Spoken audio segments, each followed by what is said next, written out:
The diagram shows a circle with centre A with a radius of 3 and a circle centre B with a radius of 1. The two circles touch each other. DCE is a common tangent, and ABE is a straight line. Show that the exact value of the shaded area, the orange area here, is 24 root 3 minus 11 pi over 6 centimetres squared. Okay, first thing to note is that this triangle here and this triangle here are similar because this angle is common. This angle and this angle will be the same if these two lines are parallel. Therefore, these will both be right angles. Right, what we need to do in order to do this question is find the value of this angle here. Now, the little secret is to actually draw a line from here parallel to CD. So, to find angle theta, we draw this line in here, which is parallel B. I'm going to call this point F. So, we're going to BF is parallel to CD. And then I'm going to draw that out. Okay, so this would be from here to here would be 2 centimetres. Now, what would this length be? Well, this length here would be 3, and this length here would be 1. So that means that this length here would actually be 4, all of this length. Okay, we've got a right angle triangle, so we can use a little bit of trigonometry. This is the adjacent, this is the opposite side.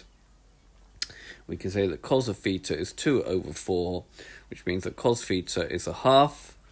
And therefore, theta is cos to the minus 1 of 1/2, which is going to be pi over 3. So this angle here is pi by 3.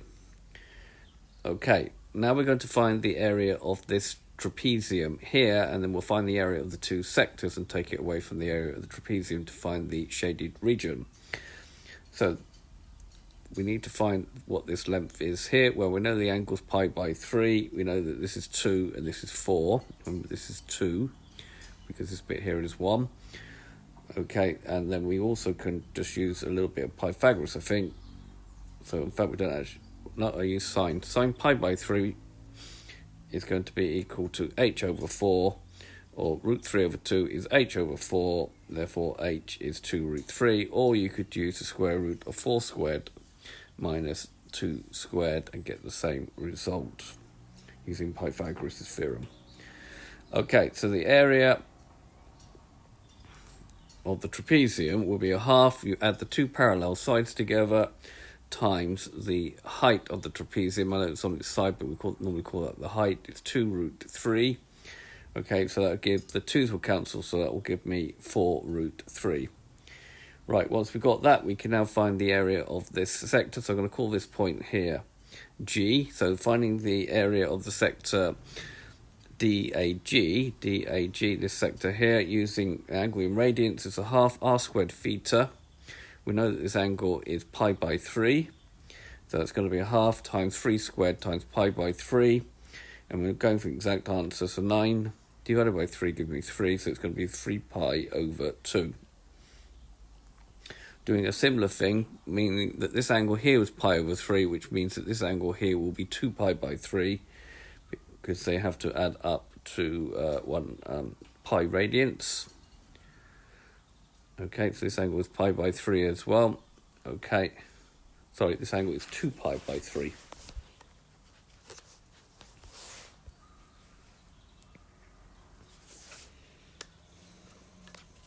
So if that angle is 2 pi by 3, then the area of the sector CBG is going to be a half of r squared theta, which is going to be a half of the radius, which is 1 squared, times 2 pi by 3. The 2's will cancel out, and we just get pi by 3.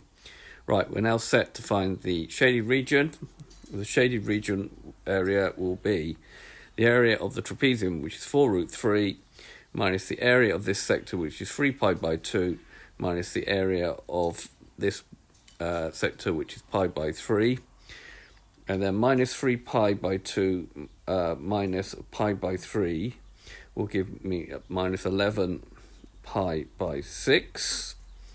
So we take the 6 up there, we get 24 root 3 minus 11 pi over 6 centimeters squared as required by the question. Okay, so this has been a video to show you how to find the shaded region using circular measure. I hope you've understood, and I thank you very much for watching.